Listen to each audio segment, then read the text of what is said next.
அனைவருக்கும் உற்சாகமான இனிய காலை வணக்கம். இன்றைய நாள் மே 23, 2025 வைகாசி 9ஆம் நாள் வெள்ளிக்கிழமை. அனைவருக்கும் மங்களகரமான நாளாக அமைய டைகர் குடும்பம் சார்பாக வாழ்த்துகிறோம். எவ்வளவுதான் மேகம் மூடினாலும் வெளிவரும் நேரம் வரும்போது சூரியன் நிச்சயம் வரும். அதுபோல்தான் நம் வெற்றியை யார் தடுத்தாலும் நமக்குள் இருக்கும் தன்னம்பிக்கை நமக்கு வெற்றியை பெற்றுத்தரும். இப்பொழுது நாம் அனைவரும் 8 மீது நிற்கிறோம். நமது விஷன் மிஷன் இறைவணக்கம் கூறப்போகிறோம். இதை நான் சொல்ல சொல்ல அதன் இடைவெளியில் நீங்களும் அதை திரும்பச் சொல்லுங்கள். அப்படி சொல்வதனால் உங்களுக்குள் ஆற்றல் பெருகுவதை நீங்கள் உணர்வீர்கள். உங்களுக்குள் ஆனந்தமும் ஆரோக்கியமும் நிலைத்திருக்க இது உதவும். Tiger vision. மனம், புத்தி, உடல் மூன்றும் சமநிலையில் இருந்தால் வாழ்க்கை பிரகாசிக்கும். டைகர் மிஷன் ஒரு தனி மனிதனின் தொடர்ச்சியான ஆரோக்கியமும் பொருளாதாரமும் இவ்வுலகை மாற்றும். டைகர் இறைவணக்கம். என் வாழ்க்கையின் நம்பிக்கையாயிருக்கும் இறைவா, நான் சேவை செய்யும் இந்த அமைப்பே நீ வாழும் இடமென எண்ணுகிறேன். நான் தினமும் செய்யும் பணியே எனது கடமை என நம்புகிறேன். எனது உடலை கண்ணும் கருத்துமாய் பாதுகாப்பதே எனது பொறுப்பு என உணர்கிறேன். நன்றி இறைவா. நாம் ஆயுள் முழுவதும் ஆரோக்கியத்தோடு ஆனந்தமாய் வாழ்வதற்கு நமக்கு ஆயுள் முழுவதும் ஆசானாய் 8 நடைப்பயிற்சியை கற்றுத்தர வருகிறார் நமது குரு டாக்டர் டைகர் தேன்கூடு பிரபாகரன் அண்ணா அவர்களை உற்சாகத்தோடு வரவேற்கிறோம். எல்லோருக்கும் இனிய காலை வணக்கம். இந்த அற்புதமான காலை வேளையில் 9 மூட்டுக்களையும் அசையக்கூடிய அற்புதமான பயிற்சிகளை முடிச்சுட்டு 27 முறை சூப்பர் பிரெயின் யோகா அப்படின்னு சொல்லக்கூடிய தோப்பு காரணங்களை முக மலர்ச்சியோட மனம் மகிழ்ச்சியோடு முடிச்சுட்டு 8 நடப்பதற்காக தயார் நிலையில் இருக்கிறோம். 8 மீது இருக்கிறோம். கிழக்கு மேற்காக நடப்பவர்கள் கிழக்கு திசையிலிருந்து மேற்கை நோக்கியும், தெற்கு வடக்காக நடப்பவர்கள் தெற்கு திசையிலிருந்து வடக்கை நோக்கியும் நமக்கான முதலடி எடுத்து வைத்து நடையை தொடங்கலாம். இப்பொழுது பெண்கள் அனைவரும் இடதுபுறமாகவும் ஆண்கள் அனைவரும் வலதுபுறமாகவும், பெண்கள் லெஃப்ட் சைடிலும் ஆண்கள் ரைட் சைடிலும் முதல் அடி எடுத்து வைத்து நடையை தொடங்குகிறோம். நடை இயல்பாக இருக்கிறது, நடை தளர்வாக இருக்கிறது, தோள்பட்டை தளர்வாக இருக்கிறது, கழுத்து குனியாமல் இருக்கிறது, கால்கள் ஒன்றுக்கு முன்பு ஒன்று வருவது போல் நடந்து கொண்டு இருக்கிறோம். கைகள் அதன் இசைவில் அசைந்து கொண்டு இருக்கிறது. சுவாசம் சீர்நிலையில் இருக்கிறது. எண்ணம் நேர்மறையாக இருக்கிறது. மனம் மகிழ்வுடனும் அமைதியுடனும் இருக்கிறது.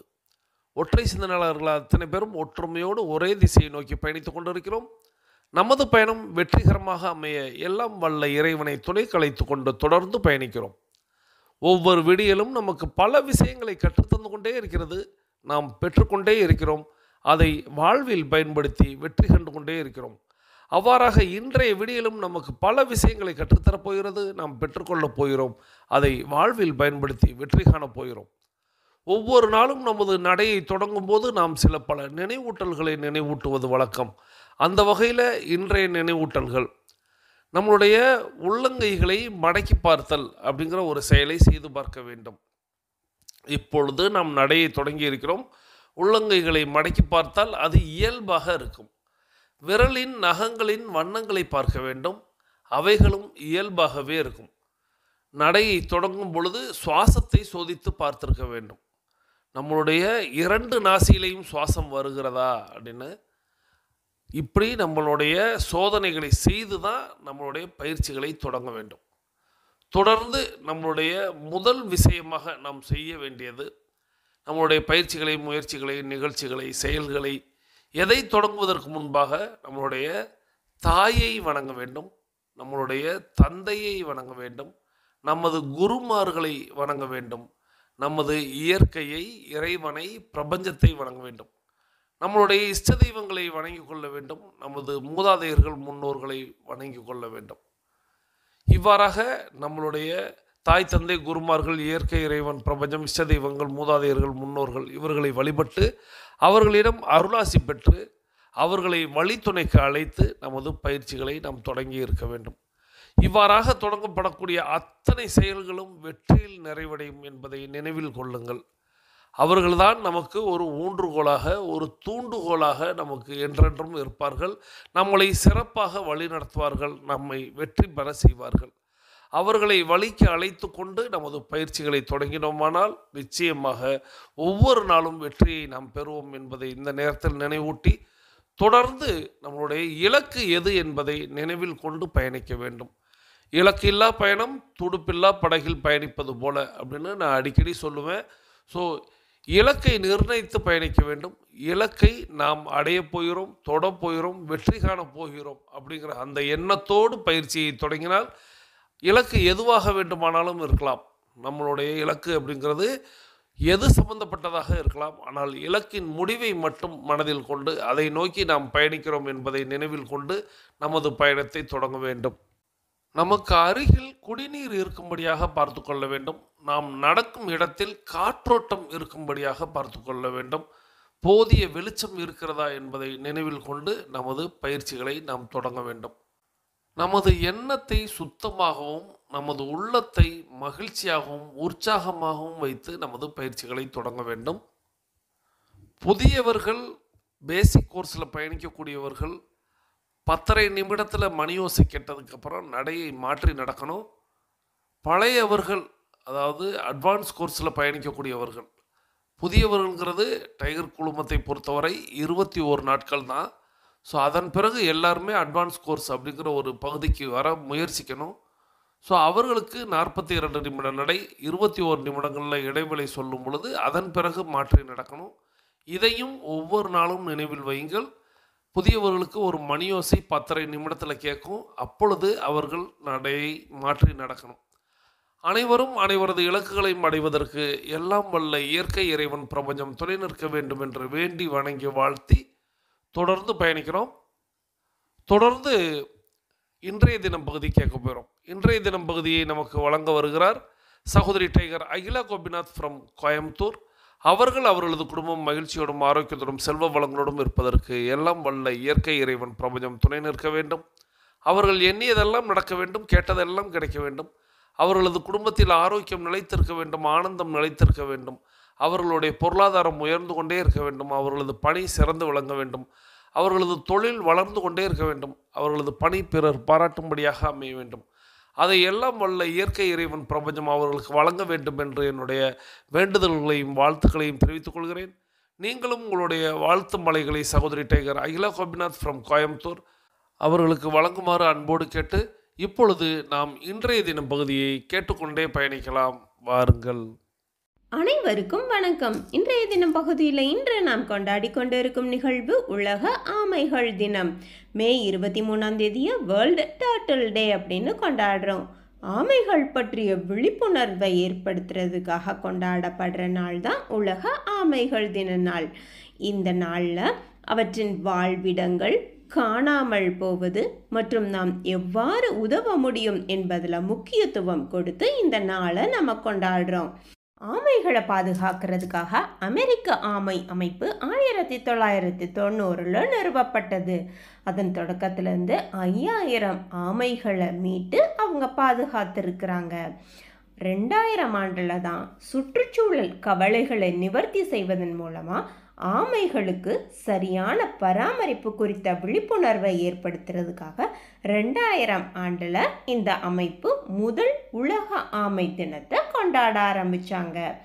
ஒவ்வொரு வருஷமும் இந்த தினத்தை கொண்டாடி இப்போ 25வது ஆண்டை நம்ம கொண்டாடிக்கிட்டு இருக்கோம்.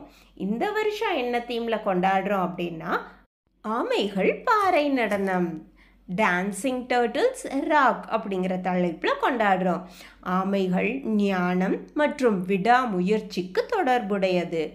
உலகம் முழுவதும் பல சூழல்களில் ஆமைகள் வாழ்ந்துக்கிட்டு இருக்கு.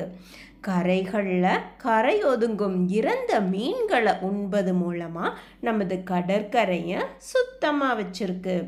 சுற்றுச்சூழல் சமநிலையை பராமரிக்கிறதுக்கு ஆமைகள் பெரிதும் உதவுது. இந்த நாளில் நாம் ஆமைகளை பற்றின சில விஷயங்களை தெரிஞ்சுக்கிடலாம். ஆமைகள் 200 மில்லியன் ஆண்டுகளுக்கு மேலாக பூமியில் வாழ்ந்துக்கிட்டு இருக்கு. பாம்புகள், பறவைகள், பல்லிகளை விட நீண்ட காலம் வாழ்ந்துக்கிட்டு இருக்கு. ஆமைகள் பல அளவுகளில் வளரும். சின்ன அளவில், அதாவது 4 அங்குல ஆமைகளும் இருக்குது. கிட்டத்தட்ட 2 மீட்டர் நீளம் வர வளரும் ஆமைகளும் இருக்குது. இதோட ஆயுட்காலம் அப்படின்னு பார்த்தோன்னா அதோட இடத்துக்கு தகுந்த மாதிரி, அது வாழ்கிற இடத்துக்கு தகுந்த மாதிரி அதோட ஆயுட்காலம் நீளும். உலகின் மிக பழமையான ஆமை 188 ஆண்டுகள் வாழ்ந்திருக்கு அப்படின்னு சொல்கிறாங்க. அடுத்ததான் டைனோசர்கள் வாழ்ந்த காலங்கள்லேயும் ஆமைகள் இருந்திருக்கு. டைனோசர்கள் அழியும் போது ஆமைகள் தப்பி பிழைத்து இவ்வளவு காலம் வாழ்ந்துக்கிட்டு இருக்கு அப்படின்னு ஆராய்ச்சியாளர்கள் சொல்கிறாங்க. அடுத்ததான் கடல் ஆமைகள் பூமியோட காந்த புலத்தை பயன்படுத்தி, அதாவது அதை ஒரு GPS அமைப்பாக வச்சு கடலில் தங்களோட பயணத்தை பயணிச்சுக்கிட்டு இருக்கு. அடுத்ததான் ஆமைகள் மெதுவான வளர்சிதை மாற்றத்தை கொண்டிருக்கு. அதனால சில சூழ்நிலைகளில் சில ஆமைகள் வாரங்கள் இல்லை மாதங்கள் கணக்கில் கூட உணவு தண்ணீர் இல்லாமல் அதோட உயிர் வாழ முடியும் அப்படின்னு ஆராய்ச்சியாளர்கள் சொல்கிறாங்க. அடுத்ததான் ஆமைகள் அதனுடைய ஓடுகளை பயன்படுத்தி அதனுடைய உணர்ச்சிகளை உணர முடியும். அதாவது ஆமையின் ஓடு அப்படிங்கிறது கடினமான பாறை மாதிரி இருக்கும் அப்படின்னு தான் நம்ம பார்த்துருக்கோம். ஆனால் இது நரம்பு முனைகளை கொண்ட ஒரு பகுதி. அதன் மூலமாக அது தொடுதல், வலி, அழுத்தத்தை அதனால் உணர முடியும். அடுத்ததாக ஆமைகளுக்கு பற்கள் இல்லை. அதனுடைய வாயில் கொக்கு போன்ற ஒரு பகுதி இருக்குது. அதன் மூலமாக தான் உணவை கடிக்கவும் நசுக்கவும் அது பயன்படுத்தி சாப்பிட்டுக்கிட்டு இருக்கு. அடுத்ததான் ஆமைகளுக்கு அழுகை உணர்ச்சி இருக்குன்னு சொல்கிறாங்க. அதோட சோகத்தின் வெளிப்பாடாக அது அழலை, ஆனால் அது அதோட உடலில் இருக்கிற அதிகப்படியான உப்பை அகற்றுறதுக்காக அது கண்ணீரை உற்பத்தி செய்யுது. அதன் மூலமாக அதிகப்படியான உப்பை அதை வெளியேற்றுது. இதன் மூலமாக அதோடைய கண்கள் ஈரப்பதமாகவும் சுத்தமாகவும் வைத்திருக்கிறதுக்கு அது உதவுது. அடுத்ததான் ஒரு கூட்டில் ஆமை 100லிருந்து 125 முட்டைகள் இடுது. அது பல மாதங்களுக்கு 2 வார இடைவெளியில் பல முறை கூடு கட்டி அந்த முட்டையிடும். அந்த முட்டையிட்டதை அது குஞ்சு பொரிச்சதுக்கு அப்புறமா அதோட கூட்டில் இருந்து தோண்டி எடுத்து, சில ஆமைகள் மணலில் வாழும், சில ஆமைகள் நேரடியாக கடலில் போய் அதோடைய வாழ்வாதாரத்தை ஆரம்பிக்கும். ஆனால் அதன் மூலமாக கடல் ஆமைகள் பல அச்சுறுத்தலை எதிர்கொண்டு அதனுடைய உயிரை வாழும். ஆனால் அது உயிர் பிழைச்சிது அப்படின்னா பல ஆண்டு காலம் அந்த கடல் ஆமைகள் வாழும் அப்படின்னு ஆராய்ச்சியாளர்கள் சொல்கிறாங்க. இது எல்லாமே நம்ம ஆமைகளை பற்றி இன்றைக்கி தெரிஞ்சுக்கிட்டோம். இவ்வளவு அற்புதமான ஆமைகளை நாம் பாதுகாத்து நம்ம போற்றி வாழணும். இந்த அற்புதமான வாய்ப்பு தந்த நமது குரு டைகர் தேன்கூடு பிரபாகரன் அண்ணாவிற்கு நன்றி. பிரபஞ்சத்திற்கும் நன்றி. நன்றி. நலத்துடன் வாழ்க, வளத்துடன் வாழ்க. நன்றி சகோதரி டைகர் அகிலா கோபிநாத் ஃப்ரம் கோயம்புத்தூர் அவர்கள். அவர்களது குடும்பம் மகிழ்ச்சியோடும் ஆரோக்கியத்தோடும் செல்வ வளங்களோடும் இருப்பதற்கு எல்லாம் வல்ல இயற்கை இறைவன் பிரபஞ்சம் துணை நிற்க வேண்டும் என்று வேண்டி வணங்கி வாழ்த்தி, தொடர்ந்து இன்றைக்கி உலக ஆமைகள் தினம் அப்படிங்கிறத கொண்டாடுகிறோம் அப்படிங்கிறத சகோதரி சொன்னாங்க. வேர்ல்டு டர்ட்டில் டே அப்படிங்கிறத குறிப்பிட்டிருந்தாங்க. இதை கடந்த 2000 இருந்து கொண்டாடி வருகிறோம். இப்போ 25வது ஆண்டில் கொண்டாடுகிறோம் அப்படிங்கிறத நினைவூட்டினாங்க. ஆமைகளை பற்றி நிறைய விஷயங்கள் குறிப்பிட்டாங்க.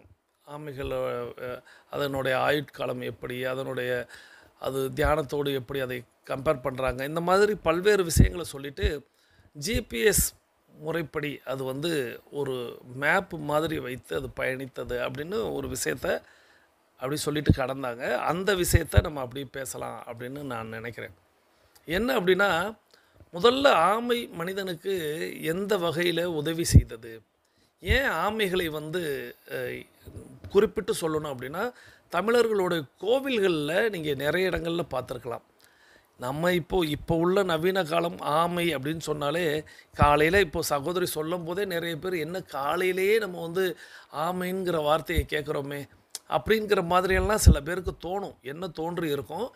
ஆனால் அது இந்த ஆமையை குறிப்பிடாது. ஆமை நுழைந்த வீடு அப்படின்னு சொல்லும் பொழுது நம்ம சொல்லுவோம், ஆமை நுழைந்த வீடு வந்து ஏதோ முன்னேற்றம் அடையாது அப்படிங்கிற ஒரு வார்த்தையெல்லாம் சொல்லுவாங்க. அதுக்கு நிறைய விளக்கங்கள் சினிமாக்கள்லே பார்த்துருப்போம். அது பொறாமை, தீண்டாமை, இந்த மாதிரி கல்லாமை, இந்த மாதிரியான விஷயங்கள் எல்லாம் ஒரு வீட்டில் இருக்கக்கூடாது அப்படிங்கிறது மாதிரி தான் வருமே ஒழிய ஆமையை சொல்லலை. ஆமையை நம்மளுடைய தமிழர்கள் குறிப்பிட்டு சொல்லணும் அப்படின்னா கொண்டாடி இருக்கிறார்கள். ஆமைக்கும் தமிழ்நாட்டுக்கும் இன்னொரு தொடர்பு உண்டு. இப்போது நம்ம தமிழக பெண்கள் பார்த்திங்கன்னா அவங்களுடைய கர்ப்ப காலத்தில் அந்த குழந்தை பேர் ஏற்படக்கூடிய அந்த நேரத்தில் தாய் வீட்டுக்கு செல்வாங்க. இந்த பழக்கம் எந்த விலங்கினிடத்தில் இருக்குது அப்படின்னா அது ஆமைகள் இடத்தில் மட்டும்தான் இருக்குது. ஆமைகள் மட்டுமே தாய் வீட்டில், தாய் மண்ணில் அங்கே தான் வந்து தன்னுடைய குட்டிகளை போடும். எங்கே கடல் கடந்து அது எங்கே போயிருந்தாலும் அது ஒரு குறிப்பிட்ட இடத்துக்கு வந்து அது தன்னுடைய முட்டையை போட்டுட்டு மீண்டும் அது கிளம்பி போயிடும். இதுதான் ஆமையோட பழக்கம். அப்போது தமிழனுக்கும் ஆமைக்கும் தொடர்பு உண்டு அப்படின்னு நிறைய விஷயங்களோடு ஒப்பிடும் பொழுது இந்த விஷயத்த சொல்லுவாங்க. அதே போல் அந்த நீரோட்டம் அப்படிங்கிற ஒரு விஷயம் இருக்கும். கடலுக்கு அடியில் நீரோட்டம் அப்படிங்கிற ஒரு விஷயம் இருக்கும். இது தெரியல, நிறைய பேருக்கு தெரியல, இப்போ வரையவே தெரியல அப்படின்னே வச்சுக்கலாம். ஆனால் அப்போது நம்மளுடைய ஆதித்தமிழன், இப்போ சோழர்கள் வந்து கடல் கொண்ட எல்லா இடத்தையும் ஆட்சி கொண்டார்கள் அப்படின்னு சொல்லி கேள்விப்பட்டிருப்போம். எப்படி அவர்களால் முடிந்தது, எப்படி பயணித்தார்கள், எப்படி எங்கெல்லாம் போனார்கள் அப்படின்னா ஆமையோட வழித்தடம் அப்படின்னு ஒன்று. ஆமையை பின்பற்றினார்கள். ஆமை எப்படி போகிறதோ அந்த பாதையில் போனால் பயணம் அப்படிங்கிறது விரைவாக இருக்குது. அதாவது நம்மளுக்கு மேலே வந்து அலை அப்படிங்கிறது அதிகமாக இருக்கும். அப்போது துடுப்பு போடுவதற்கோ அல்லது காற்றை கொண்டு அதை மாற்றுவதற்கோ சிரமம் அப்படிங்கிறது ஒரு விஷயம் இருக்கும். ஆனால் அந்த நீரோட்டம் அப்படின்னு ஒரு விஷயம் இருக்கிறதா சொல்கிறேன் அல்லவா. அந்த நீரோட்டத்தில் கப்பல் பயணித்தால், படகு பயணித்தால், தெப்பம் பயணித்தால் அது வந்து விரைவாக போகும். அதே போல் அந்த நீரோட்டம் சரியாக கொண்டு வந்து நிறைய இடத்துல சேர்க்கும். இதற்கு ஒரு உதாரணம் சொல்லணும் அப்படின்னா, இப்போது இது நீங்கள் கேள்விப்பட்டிருக்கீங்களான்னு தெரியல, கேள்விப்பட்டிருந்தா அதுக்கு நீங்கள் கமெண்ட் பகுதியில் கூட பதில் சொல்லுங்கள். அந்த பர்மா நாட்டில் மரங்களை வெட்டி கடலுக்குள்ளே போட்டுருவாங்க. ஒரு இடத்துல போடுவாங்க பர்மாவில். அந்த கடலுக்குள்ளே போட்ட அந்த கட்டைகள், மரக்கட்டைகள் இங்கே நம்ம ராமநாதபுரம் மாவட்டத்தில் இருக்கக்கூடிய தனுஷ்கோடியில் வந்து கரையேறும். அதே போல் இன்னும் கொஞ்சம் தள்ளி தொண்டி தாண்டி ஒரு ஊரில் கரையேறும். இது எவ்வளோ பெரிய ஆச்சரியமான விஷயம், எவ்வளவு பெரிய நுண் அறிவு, விஞ்ஞானம் அதை வந்து தமிழர்கள் பயன்படுத்தி இருக்கிறார்கள் அப்படிங்கிறத நம்ம புரிந்து கொள்ள வேண்டும். பர்மாவில் கட்டையை போட்டால், கடலில் போட்டால் அது அந்த நீரோட்டத்தின் வாயிலாக அது இங்கே கரையேறுகிறது அப்படிங்கிறத கண்டுபிடிச்சிருக்காங்க. அதன்படி நீங்கள் செட்டிநாடு அப்படின்னு காரைக்குடியை சொல்கிறோம். இந்த செட்டிநாடில் பார்த்திங்கன்னா நிறைய வீடுகள் எல்லாமே வந்து தேக்கு மரக்கட்டைகளை கொண்டு பயன்படுத்தி இருப்பாங்க. இதெல்லாம் நீங்கள் வந்து இந்த 1000 ஜன்னல் வீடு, நிறைய விஷயங்கள் நீங்கள் பார்த்துருப்பீங்க. செட்டிநாடு போயிருந்தீங்கன்னா சினிமாக்கள்லேயும் நிறைய வீடுகளை காட்டுவாங்க. அந்த வீடுகளுக்கு பர்மா தேக்கு அப்படின்னு தான் சொல்லுவாங்க. இந்த பர்மா தேக்கு எப்படி அங்கே வந்து சேர்ந்தது அப்பொழுது அந்த காலத்தில் அப்படின்னா இந்த ஒரு வழித்தடத்தின் வாயிலாக போட்டு வரும் அப்படின்னு சொல்லுவாங்க. இது நீங்கள் கட்டுரைகளையும் நான் கூட இப்போ ஒரு கட்டுரை எடுத்து வச்சு அதில் சொன்ன ஒரு விஷயத்த, நான் கேள்விப்பட்ட விஷயத்த எல்லாத்தையும் கலந்து தான் சொல்கிறேன். இப்படி ஒரு பயணம், அந்த பயணம் எதில் வந்தது அப்படின்னா அதற்கு பேருதவியாக இருந்தது அப்படிங்கிறது ஆமை. இந்த ஆமைகள் நான் சொன்னல ஏற்கனவே தாய் வீட்டுக்கு வந்து அது வந்து தன்னுடைய பிள்ளை பேர் அப்படிங்கிற ஒரு விஷயத்தை ஏற்படுத்தும் அப்படின்னு. பெருவாரியான இன்றைக்கு இருக்கக்கூடிய துறைமுகங்கள் இது எல்லாம் ஆமைகள் வந்து அதனுடைய தாய் வீடாக வந்து போட்டுட்டு போன இடம்தான். அதுதான் இன்றைக்கி பெருவாரியான துறைமுகங்கள் இருக்குது. கொலம்பஸை நம்ம சொல்கிறோம். கொலம்பஸும் கிட்டத்தட்ட ஆமை வழித்தடத்தில் தான் அவர் வந்து பயணித்தார். அப்படித்தான் அவர் வந்து நாட்டை கண்டுபிடிச்சார் அப்படிங்கிற ஒரு விஷயங்கள் எல்லாம் ஃப்ராங்க்லின் ஜோசப்பு, கொலம்பஸ் இவங்களெல்லாம் சொல்கிறாங்க. அவங்களும் இந்த ஆமையோட வழித்தடத்தை வச்சு பண்ணாங்க அப்படின்ட்டு. ஸோ இன்னும் இதனுடைய ஆய்வு அப்படிங்கிறதுல அப்போ தமிழன் ரொம்ப எளிதாக செஞ்சுட்டான். ஆனால் இன்றைக்கி வந்து அதை கண்டுபிடிச்சிக்கிட்டே இருக்கிறாங்க. ஏன்னா ஆமை வந்து 150லேருந்து 180 நாட்கள் பயணிக்குமா. அப்போ பாருங்களேன், கிட்டத்தட்ட அரை ஆண்டு பயணிக்கிறது. எதுக்கு? தன்னுடைய முட்டையை கொண்டு வந்து தாய் மண்ணில் போடணும் அப்படிங்கிறது மாதிரி. அப்போ அந்த வழித்தடம் அப்படிங்கிறது எந்தெந்த நாடுகள்லையும் அதில் அந்த கட்டுரையிலே என்ன சொல்கிறாங்க அப்படின்னா, நம்மளுடைய சோழர்கள் அவங்க ஆண்டது கண்டுபிடித்தது அப்படிங்கிறதெல்லாம் 20,000 தீவுகளாம். இந்த 20,000 தீவுகளில் இன்றைக்கி 9,000 தீவுகள் தண்ணீருக்குள்ளே போயிடுச்சான், மூழ்கிடுச்சான். அப்போது அவ்வளவு தீவுகளை எப்படி கண்டுபிடிச்சாங்க அப்படிங்கிறதெல்லாம் இந்த ஆமையின் வாயிலாகத்தான் அப்படிங்கிறத நம்ம கூடுதலாக புரிந்து கொண்டு, ஸோ ஆமை அப்படிங்கிறது நமக்கு நிறைய விஷயங்களை நமக்கு வந்து போதிக்கிறது. நாம் எல்லாரும் ஆமைனாலே அது வந்து ஏதோ அருவருக்கத்தக்க விஷயமாக கருதி கொண்டு, அல்லது இந்த மாதிரி அது ஒவ்வாதது, ஏற்றுக்கொள்ள முடியாதது அப்படின்லாம் நம்ம நினைக்கிறோம். அதோடைய விடாமுயற்சியெல்லாம் சகோதரி சொல்லியிருந்தாங்க.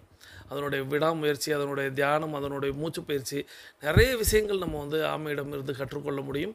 தன்னை தற்காத்து கொள்வது, பாதுகாத்து கொள்வது அப்படிங்கிற ஒரு விஷயங்கள் எல்லாம். அதே போல் இன்னொரு விஷயம் சொன்னாங்க, நம்மளுடைய டைனோசர்ஸ் காலத்தில் இருந்தே இது இருக்குது. டைனோசர்கள் அழிஞ்சிருச்சு, ஆனால் ஆமை அப்படிங்கிறது இன்னும் பல்லாயிரம், பல லட்சம், பல கோடி ஆண்டுகளாக அது வந்து பயணித்து வருகிறது. ஸோ இதெல்லாம் நம்ம வந்து அதன் இடத்திலிருந்து எடுத்துக்கொண்டு அவைகளை பாதுகாக்க வேண்டும். எங்கேயாவது உங்களுக்கு இன்றைக்கும் பார்த்திங்கன்னா சாலைகளில் எங்கேயாவது கடந்து போய்கிட்டு இருக்கும். அந்த மாதிரியான ஒரு சூழல்லாம் இருந்துச்சுன்னா முடிந்தால் அதை கொண்டு போய் இன்னொரு நீர் இருக்கிற இடத்துல வந்து விட்டுவிட வேண்டும். ஏன்னா அது அடிபடவும் உடைபடவும் பாவம். அதுக்கு என்ன தெரியும்? இன்றைக்கி உள்ள போக்குவரத்து இந்த மாதிரியான அந்த மாதிரியான விஷயங்கள் எல்லாம் இருந்துச்சுன்னா, இப்போது ரோட்லேயே பார்த்துட்டா நிறைய பேர் அடிப்பாங்க. அதெல்லாம் வந்து தடுக்கிறதுக்கு நம்ம வந்து முனையணும். குழந்தைகளுக்கு இதை நம்ம கற்றுக் கொடுக்கணும். அவர்களுக்கு இந்த ஆமையினால் நாம் கற்றுக்கொண்ட பாடங்கள் அப்படிங்கிற ஒரு விஷயத்தையெல்லாம் சொல்லணும். இன்னும் கூட நிறைய விஷயங்களை நாமே தேடணும். இது இப்போ எனக்கு கிடைச்ச ஒரு கட்டுரையிலேருந்து நான் இவ்வளோ சொல்லிக்கிட்டு இருக்கேன். இன்னும் நம்ம தேடணும், இன்னும் நம்ம தெரிஞ்சுக்கிறணும். தமிழனுடைய அறிவும் அந்த ஆமையோட நுண்ணறிவும் கலந்தது தான் இன்றைக்கி கப்பல் பயணம் அப்படிங்கிறது. இந்த ஒரு வார்த்தை சொல்லியிருக்காங்க, தெப்பம் அப்படின்னு ஒரு வார்த்தை இருக்கிறது அல்லவா. நம்ம தெப்பக்குளம் அப்படின்னு சொல்லுவோம். அது தெப்பக்குளம்னா அந்த தெப்பத்தில் பயணித்து அப்படின்னு ஒரு தெப்பம்னு ஒரு படகுக்கு, போட்டுக்கு இன்றைக்கும் நிறைய மொழிகளில் தெப்பம்ங்கிற ஒரு வார்த்தையை கொண்டு வந்து சேர்த்துருக்கு. அதுக்கு காரணம் தமிழர்கள் எல்லா இடத்துக்கும் போயிருக்காங்க அப்படிங்கிறத சொல்லும் விதமாக அமைந்திருக்கிறது அப்படின்னு. ஸோ நாம் ஆமையிடமிருந்து கற்றுக்கொண்டது, நாம் பெற்றுக்கொண்டது அப்படின்னா இந்த ஆமை வழித்தடம் அப்படிங்கிற ஒரு விஷயம். ஸோ மேலே எவ்வளவு தான் அது ஆர்ப்பரித்து கடல் செஞ்சுக்கிட்டு இருந்தாலும் உள்ளே அதற்குள்ளே ஒரு ஓட்டம் இருக்கும் அப்படிங்கிறத அது கண்டுபிடிச்சிச்சில்ல. அதுபோல் நம்மளுடைய வாழ்க்கையில் எவ்வளோ பிரச்சனைகள் எவ்வளவு இருந்தாலும் உள்ளே அதற்கான தீர்வு வழி அப்படிங்கிறது ஒன்று இருக்கும் அப்படிங்கிறத நம்ம கூடுதலாக எப்பொழுதுமே பெற்றுக்கொள்ள வேண்டும், கற்றுக்கொள்ள வேண்டும். அந்த வழித்தடத்தில் நாம் பயணித்தால் வெற்றி காணலாம் அப்படிங்கிறத இந்த உலக ஆமைகள் தினத்தில் கற்றுக்கொண்டோம். வேர்ல்டு டர்ட்டில் டே அப்படின்னு சொல்லக்கூடிய இந்த அற்புதமான தினத்தை நமக்கு நினைவூட்டி இன்றைக்கி அதை கொண்டாடி கொண்டிருக்கிறோம் அப்படிங்கிறத சொன்ன சகோதரி டைகர் அகிலா கோபிநாத் ஃப்ரம் கோயம்புத்தூர் அவர்கள், அவர்களது குடும்பம் மகிழ்ச்சியோடும் ஆரோக்கியத்தோடும் செல்வ வளங்களோடும் இருப்பதற்கு எல்லாம் வல்ல இயற்கை இறைவன் பிரபஞ்சம் துணை நிற்க வேண்டும் என்று வேண்டி வணங்கி வாழ்த்தி நம்மளுடைய 21 நிமிடத்தை நிறைவு கொண்டு வருகிறோம். வாருங்கள் அனைவரும் தொடங்கிய திசைக்கு வந்து விடுகிறோம். கிழக்கு மேற்காக தொடங்கியவர்கள் கிழக்கு திசையிலும், தெற்கு வடக்காக தொடங்கியவர்கள் தெற்கு திசைக்கு வந்து விடுகிறோம்.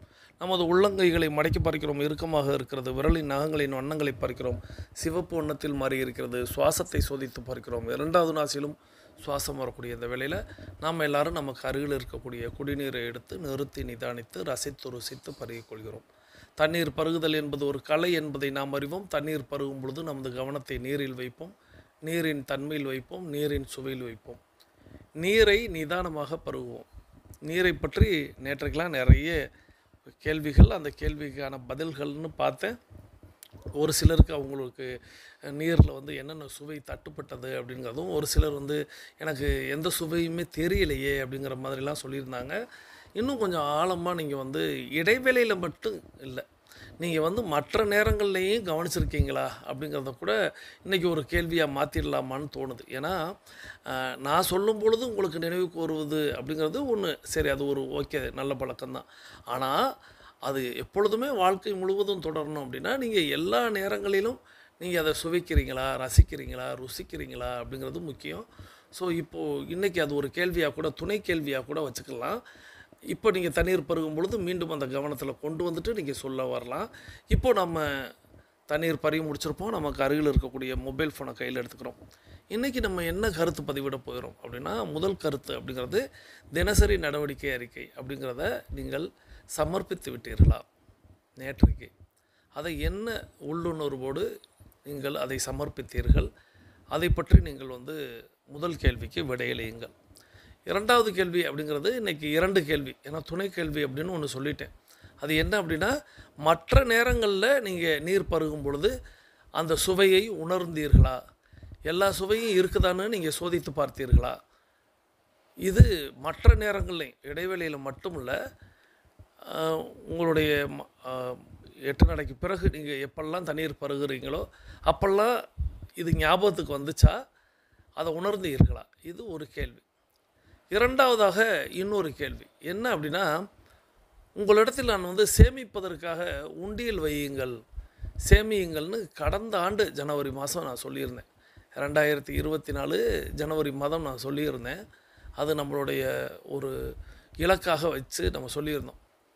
அந்த சேமிக்கக்கூடிய பழக்கம் அப்படிங்கிறது இன்றைக்கி கிட்டத்தட்ட 1.5 ஆண்டு காலம் அப்படிங்கிறது. நீங்கள் ஒரு உண்டியல் வச்சுருந்தீங்கன்னா நிறைஞ்சிருக்கணும். உங்களுடைய உண்டியல் நிறைஞ்சிடுச்சா? இதுதான் இரண்டாவது கேள்வி. நீங்கள் உண்டியலில் சேமிக்கிற பழக்கத்தை கடைபிடிக்கிறீங்களாங்கிறதையும், அதை நீங்கள் சேமிச்சிருந்தால் இனி யாரும் நிறைஞ்சிருக்கும் அப்படிங்கிறதையும், இல்லை நிறைஞ்சு அதை வந்து எதையும் பணமாக மாற்றி அதை பேங்க் கொண்டு போயிட்டீங்களா, ஏதோ என்னவாக இருந்தாலும் இங்கே எனக்கு தகவல் சொல்லுங்கள். இது வந்து இரண்டாவது கேள்வி. முதல் கேள்வி அப்படிங்கிறது மற்ற நேரங்களில் நீங்கள் நீர் பருகும் பொழுதும் நீங்கள் அந்த சுவையை உணர்ந்தீர்களா, எல்லா சுவையும் உங்களுக்கு தெரிகிறதா, இல்லை மறந்துட்டீங்களா, அது ஒன்று. இரண்டாவதாக கடந்த ஆண்டு நம்ம வந்து உண்டியல் வைத்து 2 பழக்கம் நம்ம கடந்த ஆண்டு சொன்னோம். செடி வளர்ப்பது ஒன்று, உண்டியலில் பணம் சேர்ப்பது அப்படிங்கிற ஒரு பழக்கம். ஸோ நீங்கள் எத்தனை பேர் சேர்த்தீங்க அப்படிங்கிறத தாராளமாக அந்த இடத்துல குறிப்பிடலாம். இந்த 2 கேள்விகளுக்கும் விடையளித்து மூன்றாவதாக நம்மளுடைய வெற்றி ஸ்லோகன் எழுத வேண்டிய நேரம். நலத்துடன் வாழ்க, வளத்துடன் வாழ்க, நலத்துடன் வாழ்க, வளத்துடன் வாழ்க அப்படிங்கிற இந்த வெற்றி ஸ்லோகனை ஒரு முறை எழுதி 2 முறை வாசித்து, நீங்கள் மானசீகமாக வாசிக்கலாம் அல்லது வாய்விட்டு வாசிக்கலாம்.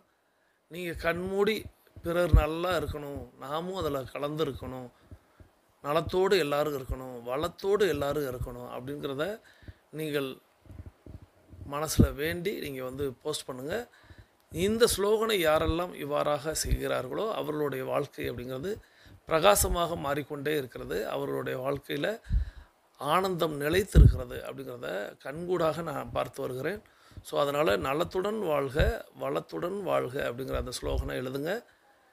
இதை எழுதி போஸ்ட் பண்ணிவிட்டு இந்த மூன்று இன்றைக்கி 4 கேள்வி, இரண்டாவது கேள்வி வந்து 2 கேள்விகளாக வந்துச்சு. இந்த 4 கேள்விகளுக்கும் விடையளித்து பேசிக் கோர்ஸில் இருக்கக்கூடிய சகோதர சகோதரிகள் அஃபர்மேஷன் விசுவலைசேஷன் செய்துட்டு மீது இருக்கக்கூடிய ஆடியோவை கேட்கவாங்க. உங்களுடைய அஃபர்மேஷன் விசுவலைசேஷன் வெற்றி பெற எங்களுடைய வாழ்த்துக்கள்.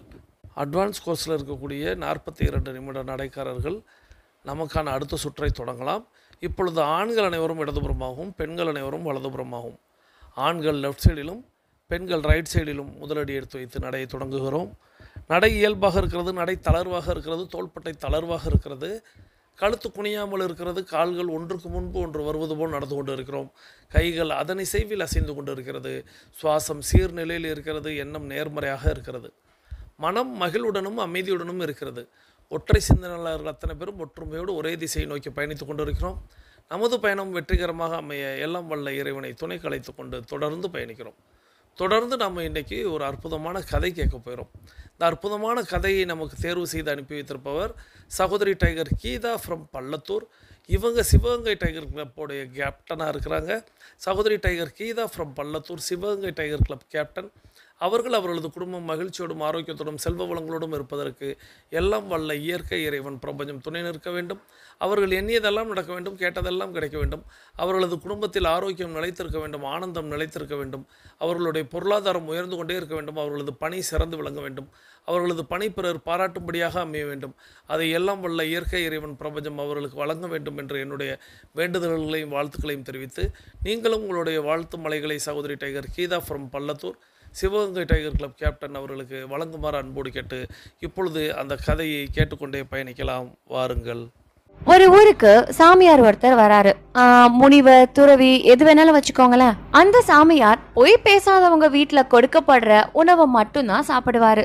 அதுக்கு முக்கியமான காரணம், பொய் பேசுறவங்க கொடுக்கற உணவை சாப்பிட்டா அந்த குணம் தன்னுடைய தவ பலனை குறைச்சிடும் அப்படிங்கறத முழுமையா நம்பினாரு. அவரோ பல வருடங்களா தவம் புரிஞ்சு அந்த ஆற்றலை தனக்குள்ள பெற்றிருக்காரு. தன்னோட சிஷ்யனை கூப்பிட்டு, இந்த ஊரில் பொய் பேசாதவர்கள் யாரேனும் இருக்கிறார்களா என்பதை பார்த்து விட்டு வா. அவர்கள் வீட்டில்தான் இன்று நாம் உணவு உண்ண வேண்டும் அப்படின்னு சொல்லி அனுப்புறாரு. அந்த சிஷ்யனும் ஊர் மக்கள் கிட்ட போய் கேக்குறான். அவர்களோ அந்த ஊர்ல ஒரு செல்வந்தர் இருக்கிறதாகவும் அவர்தான் இந்த ஊர்லயே பொய் பேசாதவர் அப்படின்னு சொல்றாங்க. அதை தெரிஞ்சுக்கிட்டு வந்த சீடன் அந்த சாமியார் கிட்ட சொல்றான். இந்த சாமியார் அந்த செல்வந்தர் வீட்டுக்கு போற வழியில, ஐயா அவர் மிகவும் நல்லவர், சிவபக்தர் கூட. அந்த லட்சாதிபதிக்கு 4 பிள்ளைகள் இருக்கிறார்கள் அப்படின்னு அந்த பணக்காரரை பத்தி சொல்றாங்க. அந்த விவரங்களை ஊர்ஜிதப்படுத்திக்கணும் அப்படிங்கறதுக்காக அந்த செல்வந்தரை பத்தி ஊருக்குள்ள விசாரிக்க ஆரம்பிக்கிறாரு. அவருக்கு எத்தனை குழந்தைகள், எவ்வளவு சொத்து வைத்திருக்கிறார் அப்படின்னு அந்த ஊர்ல இருக்க எல்லார்கிட்டயும் கேட்டு தெரிஞ்ச பிறகுதான் இந்த சாமியார் அந்த செல்வந்தர் வீட்டுக்கே போறாரு. அவரை பார்த்த செல்வந்தர், நம் வீட்டிற்கு யோகி ஒருத்தர் வந்திருக்கிறாரே அப்படின்னு ஓடி அவர் முன் விழுந்து வணங்குறாரு. சுவாமியே, தங்கள் தரிசனம் பெற்றதில் நான் மிக்க மகிழ்ச்சி அடைந்தேன். இங்கு நீங்கள் உணவு அருந்த வேண்டும் அப்படின்னு வேண்டி கேட்டுக்கிறாரு. அந்த செல்வந்தருடைய அன்பு, பணிவு, அடக்கம், நற்குணங்களை பார்த்த சாமியாருக்கு அவரை மிகவும் பிடிச்சு போயிடுச்சு. ஆனாலும் அவர் உண்மையானவரா அப்படிங்கறத சோதிக்க விரும்பினாரு அந்த சாமியார். உடனே அந்த செல்வந்தரை பார்த்து, உங்களிடம் எவ்வளவு பணம் இருக்கிறது அப்படின்னு கேக்குறாரு. அதுக்கு அந்த செல்வந்தரோ, ஐயா என்னிடம் 50,000 இருக்கிறது அப்படின்னு சொல்றாரு. உடனே அந்த சாமியார், சரி குழந்தைகள் எத்தனை பேர் அப்படின்னு கேக்குறாரு. அதுக்கு அந்த செல்வந்தரோ, ஒரே ஒரு மகன் தான் இருக்கிறான் அப்படின்னு சொல்றாரு.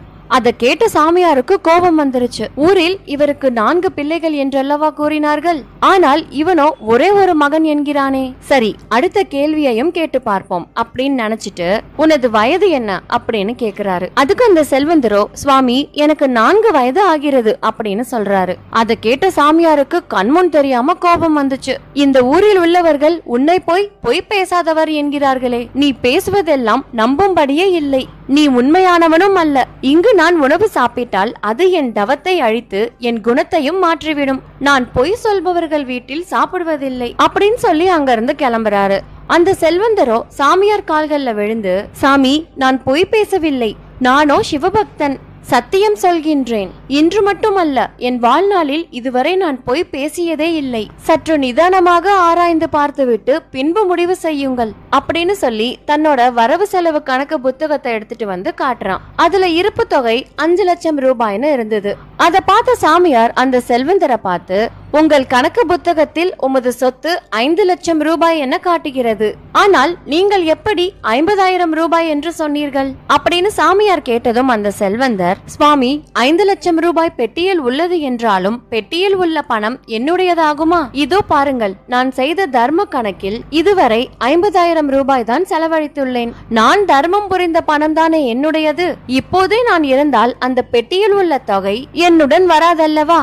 என்னோடு வருவது நான் செய்த தர்மம் ஒன்று ஆகும். அதுவும் அந்த 50,000 ரூபாய் தானே, அதுதான் என்னுடைய சொத்து அப்படின்னு சொல்றாரு அந்த செல்வந்தர். அதை கேட்ட சாமியார், இருக்கட்டும், ஊரில் உங்களை பற்றி விசாரித்தேன். அவர்கள் உங்களுக்கு 4 பிள்ளைகள் என்றல்லவா சொன்னார்கள். ஆனால் நீங்கள் என்னிடம் ஒரே ஒரு மகன் தான் இருக்கிறான் என்று சொன்னீர்களே, அது எதற்காக அப்படின்னு கேக்குறாரு. அதுக்கு அந்த செல்வந்தர், சுவாமி எனக்கு பிறந்தது 4 பிள்ளைகள் தான், ஆனாலும் எனக்கு ஒரே ஒரு மகன் தான், அதையும் நீங்களே பாருங்கள் அப்படின்னு சொல்லி மகனை நடேசா அப்படின்னு தன்னோட மூத்த பிள்ளைய கூப்பிடுறாரு. அப்பா, நண்பர்களுடன் விளையாடி கொண்டிருக்கிறேன் அல்லவா, சிறிது நேரம் கழித்து வருகிறேன் அப்படின்னு சொல்றான். அடுத்ததா மகனை வடிவேலா அப்படின்னு 2வது மகனையும் கூப்பிடுறாரு. அதுக்கு அந்த 2வது மகனோ, அப்பா நண்பர்களுடன் வெளியே செல்கிறேன், பிறகு நீங்கள் சொல்வதை கேட்கிறேன் அப்படின்னு சொன்னபடி கிளம்புறான். உடனே அந்த செல்வந்தரும் தன்னோட 3வது மகனான சிவராஜா இங்கே வாப்பா அப்படின்னு கூப்பிடுறாரு. அதுக்கு அவனோ, இருக்கின்ற பணத்தை எல்லாம் தானம் கொடுங்கள், இதற்கு உதவி செய்ய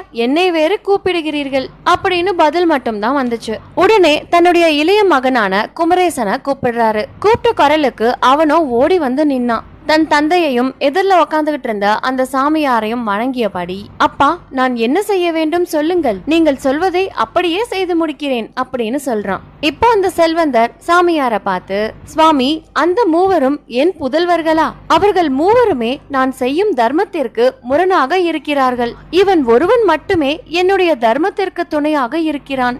இவனை என் பிள்ளை என்று கருதுவதால் தான் எனக்கு ஒரே ஒரு மகன் இருக்கிறான் என்று கூறினேன் அப்படின்னு சொன்னதும் சுவாமியார் அந்த செல்வந்தரை பார்த்து, நீ கூறுவதெல்லாம் சரிதான், ஆனால் உன் வயது 4 என்றல்லவா கூறினாய், அதற்கான விளக்கத்தையும் நீயே சொல் அப்படின்னு கேக்குறாரு. சுவாமி, ஒவ்வொரு நாளும் நான் 1.5 மணி நேரம் தான் வழிபாடு செய்கின்றேன். இறைவனை பற்றி நினைக்காத பேசாத நாள் எல்லாம் நாம் பிறவா நாள் தானே.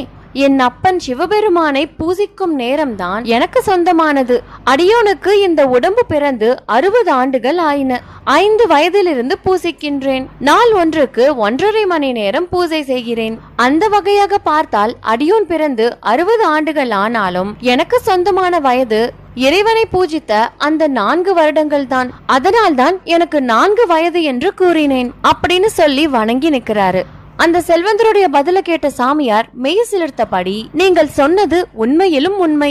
தர்மம் செய்த பணம் தான் ஒருவனுக்கு சொந்தம். தாய் தந்தை செய்யும் தர்மத்திற்கு உதவி செய்பவர்களும் அவர்களின் தர்ம கருத்தை கேட்கின்றவர்களும் தான் உண்மையிலேயே மகன் மகள் ஆவார்கள். இறைவனுக்கு பூஜை செய்த நேரமே ஒருவனின் நேரம். மீதி நேரங்கள் எல்லாம் அவனுக்கு சொந்தமானதல்ல. ஆகவே உங்கள் வீட்டில் உணவு உண்பதில் நான் மிக்க மகிழ்ச்சி அடைகிறேன் அப்படின்னு சொல்லி அவரை வாழ்த்துறாரு அந்த சாமியார். இந்த கதைய கிருபானந்த வாரியார் சுவாமிகள் ஒரு நிகழ்ச்சியில சொல்லியிருந்தாரு. இந்த பிரபஞ்சத்துக்குன்னு 3 ரகசியங்கள் இருக்கு. அததான் இந்த கதையில நாம பார்த்திருக்கோம். ஒருவர் தன்னோட வாழ்க்கையில சரியான முறையில தர்மம் செஞ்சு தாய் தந்தையோட கருத்தை கேட்டு மன தூய்மையோட இறைவனை நினைச்சு பூஜை செய்யறது மூலியமா அவனோட வாழ்க்கையில அவன் எல்லா பயன்களையும் அடைவான். இந்த கதையில வந்த செல்வந்தர் சொன்ன மாதிரி நம்ம கிட்ட எவ்வளவுதான் சொத்து பத்துகள் இருந்தாலும் சரி, நாம இருந்த பிறகு அது எதுவுமே நம்ம கூட வரப்போறது இல்ல. இன்னைக்கு நம்மளோடதான் இருக்கக்கூடிய அந்த சொத்து பத்துகள் எல்லாமே நாளை இன்னொருவருடையது. அது எதுவுமே நிரந்தரம் இல்லாதது. ஆனா நாம வாழ்ந்த காலங்கள்ல நாம பிறருக்கு தர்மம் செஞ்சு அது மூலியமா கிடைச்ச புண்ணியங்கள் மட்டும்தான் நாம இறந்த பிறகு நம்ம கூடவே வரும். அந்த பாவ புண்ணிய கணக்குகளை வச்சுதான் இந்த பிரபஞ்சம் நம்மள வழி நடத்திக்கிட்டு இருக்கு. நம்ம பெற்றெடுத்த தாய் தந்தையருக்கு உண்மையாகவும் இந்த பிரபஞ்சத்துல மனித பிறவி எடுத்து நாமளும் வாழ்றதுக்கு வாய்ப்பு கொடுத்த இறைவனுக்கு தினம்தோறும் மனசார நன்றிகள் சொல்லியும் வாழணும். இந்த 3ஐயும் நாம சரியா செஞ்சாலே இந்த பிரபஞ்சமே நமக்கானது. நன்றி. இந்த அற்புதமான கதையை நமக்கு தேர்வு செய்து அனுப்பி வைத்த சகோதரி tiger Geetha from Pallathur, Sivaganga tiger club captain அவர்கள் அவர்களது குடும்பம் மகிழ்ச்சியோடும் ஆரோக்கியத்தோடும் செல்வ வளங்களோடும் இருப்பதற்கு எல்லாம் வல்ல இயற்கை இறைவன் பிரபஞ்சம் துணை இருக்கட்டும் என்று வேண்டி வணங்கி வாழ்த்தி, தொடர்ந்து நம்ம இன்றைக்கி கேட்ட கதை அப்படிங்கிறது ஒரு வித்தியாசமான கதை தானே. கேட்டவரே கதை ரொம்ப தெளிவாக எல்லாருக்குமே புரிஞ்சிருக்கும். இருப்பினும் அந்த கதையை ஒரு ரீகேப் செய்வது போல் கொஞ்சம் விரைவாக பார்த்துடலாம். ஒரு குரு இருக்கிறாரு. அந்த குரு சிஷியர்களோடு அவர் பயணிக்கும் பொழுது அவர் யார் வீட்டில் உணவு அருந்துவார் அப்படின்னா, யார் ஒருவர் பொய் பேச மாட்டார்களோ, யார் ஒருவர் புறம் பேச மாட்டார்களோ அவர்கள் வீட்டில் தான் அவர் உணவு உண்பார். ஏன்னா அவங்க கிட்டத்தட்ட பொய் பேசவில்லை அப்படின்னாலே அவர்கள் தெய்வத்திற்கு சமம். நம்ம சொல்லுவோம் சின்ன சின்ன பொய்கள்லாம் இன்றைக்கி அது சாதாரண விஷயமாயிடுச்சு. இன்றைக்கி செல்ஃபோனில் நான் மதுரையில் இருக்கேன் அப்படின்னு சொல்லுவாங்க. யாராவது கேட்டால் நான் இப்போ சொல்கிறேன், இப்போ பயணிக்கும் போது பயணத்தில் இருக்கும்போதே சில பேர் சொல்லுவாங்க. நம்ம அப்படி திரும்பி பார்ப்போம், என்ன இப்படி சொல்கிறாரு, நம்ம இங்கே இருக்கிறோம், இந்த ஊரில் நிற்கிறோம், அவர் மதுரையில் இருக்கிறோம்னு சொல்கிறாருன்னு. இந்த மாதிரி நம்ம நிறைய இதெல்லாம் சமாளிப்பு அல்லது இனிமேல் நடக்க போகிறது ஏதோ ஒரு காரணம் சொல்லி சின்ன சின்ன பொய்களை இன்றைக்கி சாதாரண விஷயங்களாக மாற்றி விடுகிறார்கள். ஆனால் இந்த சின்ன சின்ன பொய்கள் அப்படிங்கிறது சரி, அந்த பாயிண்ட்டுக்குள்ளே நம்ம போயிடலாம். பொய் பேசுகிறது தவறு, அவ்வளோதான் சிம்பிளாக. ஸோ அதை அந்த ஞானி ஒரு பெரிய குறிக்கோளாக எடுத்துக்கொண்டு, ஏன்னா அவருடைய தவ வலிமை அப்படிங்கிறது குறைந்து விடும் அப்படிங்கிற மாதிரி அவர் எண்ணிக்கொண்டு பொய் பேசுகிறவங்க வீட்டில் சாப்பிட்றதில்ல. அப்போது யார் இந்த ஊரில் சிறந்தவர் அப்படின்னு விசாரிக்கிறாங்க. யாரும் வந்து பொய் பேச மாட்டாங்க அப்படிங்கிறத ஒருத்தரை விசாரிக்கும்போது இவர் வந்து நல்ல ஒரு வசதி வாய்ப்பான நபர்.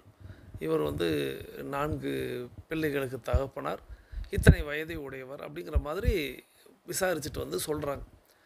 இவர் வந்து பொய் பேச மாட்டார் அப்படிங்கிறத சொல்லவும், சரி அவர் வீட்டில் போய் உணவு அருந்தலாம் அப்படின்னு போகிறாங்க. அவருக்கு ரொம்ப சந்தோஷம். இவர் வந்து நம்ம வீட்டை தேடி வந்திருக்காரு, நாடி வந்திருக்கிறாரு.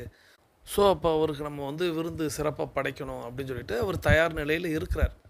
அப்படி இருக்கும் பொழுது இவர் வந்து, ஏன்னா பொய் பேசாதவங்க வீட்டிலலாம் சாப்பிடணும், அப்போ சாப்பிட்டுட்டா அது எல்லாமே பிரச்சனை ஆகிடும்ல, அப்போ வந்து ஒரு சோதிப்போம் அப்படிங்கிறதுக்கா இவர் விசாரித்தவரை, இவர் வந்து எப்பேற்பட்டவர் எப்படிப்பட்டவர் அப்படிங்கிறத இவங்க விசாரித்து வச்சுருக்காங்கல்ல, ஸோ அதுலேருந்தே கேள்விக்கு போவோம் அப்படிங்கிற மாதிரி இவர் கேட்குறார். முதல் கேள்வியாக அவர் கேட்குறாரு, உங்களுடைய வருவாய் எவ்வளவு, நீங்கள் எவ்வளவு சம்பாதித்திருக்கிறீர்கள் இதுவரை அப்படின்னு. அவர் வந்து 50,000 ரூபாய் அப்படின்னு சொல்கிறார். இவருக்கு என்னடா பெருவாரியான லட்சாதிபதி அப்படிங்கிற அளவுக்கு சொல்கிறாங்க, இவர் வந்து 50,000 சொல்கிறாரு, ஐயோ என்ன இவ்வளோ பொய் சொல்கிறாரு அப்படின்னுக்கிறாங்க. சரி, இரண்டாவதாக இன்னொரு கேள்வி கேட்கலாம் அப்படின்ட்டு, நீங்கள் உங்களுக்கு எத்தனை பிள்ளைங்க, எத்தனை மகன் அப்படிங்கிற மாதிரி கேட்குறாங்க. அவர் நான் வந்து ஒரு பிள்ளைக்கு தகப்பன் அப்படின்னு சொல்கிறார்.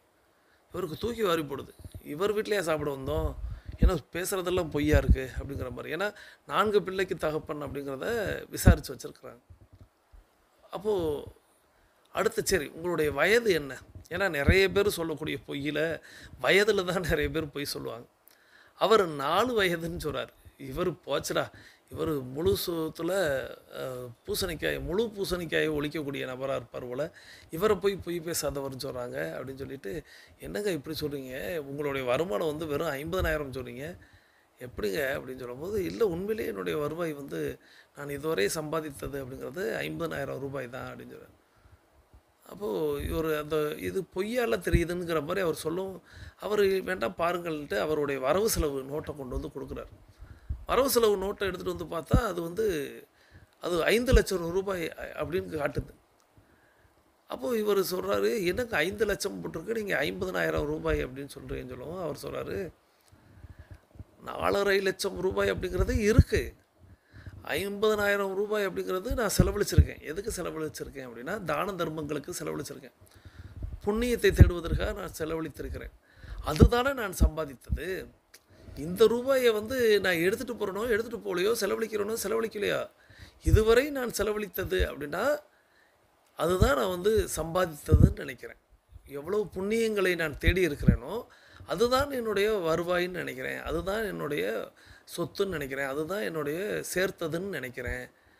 ஞானிக்கே ஒரு புதுசாக இருக்குது. அட ஆமாம்ல, நம்ம இப்போ எத்தனை கோடி ரூபாய் இருந்தாலும் எத்தனை பேருக்கு உதவி இருக்கிறோம், அதில் எத்தனை லட்சம் செலவழிச்சிருக்கிறோம், அதுதானே நம்ம புண்ணியத்தை தேடி இருக்கோம். நம்மளோட எது வரப்போகிறது, இந்த பணங்காசை வரப்போகிறது, இந்த சொத்து பத்தா வரப்போகிறது, என்னோடு பயணிக்க போவது என்னுடைய புண்ணியம் மட்டும்தான், அதனால தான் நான் அப்படி சொன்னேன் அப்படின்னு சொல்கிறேன். ஓ அப்படியா, சரி அது ஓகேப்பா. நீ வந்து அடுத்தாப்புல ஒன்று சொன்னீங்க, உனக்கு வந்து எத்தனை பிள்ளைங்க அப்படின்னு கேட்கும்போது 4ன்னு சொல்லாமல் 1ன்னு சொல்கிறேன். அதோடு அவர் நடந்த விஷயங்களை சொல்கிறார். இந்த 3 பசங்க அப்படிங்கிறவங்க அங்கேயே நிரூபித்து காட்டுறார். 3 பசங்க வந்து சொல் பேச்சு கேட்காத பசங்களாக இருக்காங்க. இந்த வரேன் அந்த போகிறேன் இந்த மாதிரி பொய் பேசுகிறவர் அல்லது கவனிக்காதவர் கண்டுகொள்ளாதவர் இந்த மாதிரி நபர்களாக இருக்காங்க. ஒரு பையன் மட்டும்தான் அவருடைய பேச்சு கேட்குறான். இவன் தான் நான் என் பிள்ளைன்னு எண்ணுகிறேன், என்னை போல ஒருவன் அப்படிங்கிறவன் தான் என்னுடைய பிள்ளை அப்படிங்கிற மாதிரி அவர் சொல்கிறார். இதுவும் ஞானிக்கு புதுசாக இருக்குது. சரிப்பா அதெல்லாம் விடு, சரி இது நீ சொன்னதெல்லாம் நான் ஏற்றுக்கிறேன், ஆனால் இந்த 4 வயதுன்னு சொன்னியே அதை எப்படி நான் ஏற்றுக்கொள்ள முடியும் அப்படின்னு சொல்லும்போது அவர் சொல்கிறார், நான் வந்து இறைவனை வழிபடுவது, நான் வந்து காலை மாலை வழிபடுறேன், இந்த நேரங்களை நான் குறிப்பிட்டு ஒரு வயதாக மாற்றினால் அது 4 வயது தான் வருது. அப்போது நான் வந்து இந்த ஜென்மம் எடுத்ததை இறைவனை வழிபடுவது தொண்டாற்றுவது இதுதான், நான் அதை செய்கிறது தான் பிறவி பலன்னு நினைக்கிறேன், அதுக்குத்தான் நான் பிறந்திருக்கேன்னு நினைக்கிறேன். அப்போ நான் அதில் எத்தனை ஆயுட்காலத்தை நான் வந்து கழிச்சிருக்கிறேன் அப்படின்னா 4 ஆண்டுகளை தான் கழித்திருக்கிறேன், அதனால் நான் அதை வந்து 4 வயது அப்படின்னு சொல்லுவோம். ஞானி அந்த இடத்துல அப்படியே கதையை முடிச்சிட்டாங்க. நானாக இருந்தால் எனக்கு ஞானத்தை கொடுத்தவர் நீந்தாயா அப்படின்னு சொல்லிட்டு காலில் விழுந்திருப்பார் அப்படின்னு கதையை முடிச்சிருப்பேன். எனக்கு நான் எங்கெங்கேயோ சுற்றிக்கிட்டு இருந்தேன், ஞானம் வேணும் அப்படின்னு சொல்லிட்டு, நான் வந்து பொய் பேசாதவங்க வீட்டில் சாப்பிடணும்னு என் கண்ணை திறந்துட்டேன்னு சொல்லிட்டு, அந்த ஞானி அவருடைய காலில் விழுந்து ஞானம் பெற்றார் அப்படின்னு சொல்லிட்டு கதையை நான் நிறைவு செய்திருப்பேன். ஸோ அப்படியே இப்போ நம்ம நிறைவும் செய்யலாம். உண்மை எது புரிந்து கொள்ள வேண்டியது என்ன அப்படின்னா, இந்த கதையின் வாயிலாக நாம் பிறருக்கு உதவி செய்ய வேண்டும். அதுதான், பிறருக்கு நன்மை செய்ய வேண்டும், இறைவனுக்கு பயப்பட வேண்டும். அவ்வளோ, அதை மட்டும் நம்ம செஞ்சாலே போதும், நம்ம சிறந்த ஒரு மனிதராக இருக்கலாம் அப்படிங்கிறத அந்த கதையின் வாயிலாக கற்றுக்கொண்டு, இந்த அற்புதமான கதையை நமக்கு தேர்வு செய்து அனுப்பி வைத்த சகோதரி tiger Geetha from Pallathur, Sivaganga tiger club captain அவர்கள் அவர்களது குடும்பம் மகிழ்ச்சியோடும் ஆரோக்கியத்தோடும் செல்வ வளங்களோடும் இருப்பதற்கு எல்லாம் வல்ல இயற்கை இறைவன் பிரபஞ்சத்தை வேண்டி நாம் நம்மளுடைய 42 நிமிட நடையை நிறைவு கொண்டு வருகிறோம். வாருங்கள், அனைவரும் தொடங்கிய திசைக்கு வந்து விடுகிறோம். கிழக்கு மேற்கா தொடங்கியவர்கள் கிழக்கு திசையிலும், தெற்கு வடக்கா தொடங்கியவர்கள் தெற்கு திசைக்கு வந்து விடுகிறோம். இன்றைய நாள் உங்களுக்கு அற்புதமான நாளாக இருக்க எல்லாம் வல்ல இயற்கை இறைவன் பிரபஞ்சத்தை வேண்டி, இன்றைய நாளில் தங்களது குடும்பம் மகிழ்ச்சியோடும் ஆரோக்கியத்தோடும் செல்வ வளங்களோடும் இருப்பதற்கு எல்லாம் வல்ல இயற்கை இறைவன் பிரபஞ்சம் துணை நிற்க வேண்டும் என்று வேண்டி வணங்கி வாழ்த்தி, மீண்டும் சந்திப்போம், கலந்து சிந்திப்போம். நலத்துடன் வாழ்க, வளத்துடன் வாழ்க. நன்றி.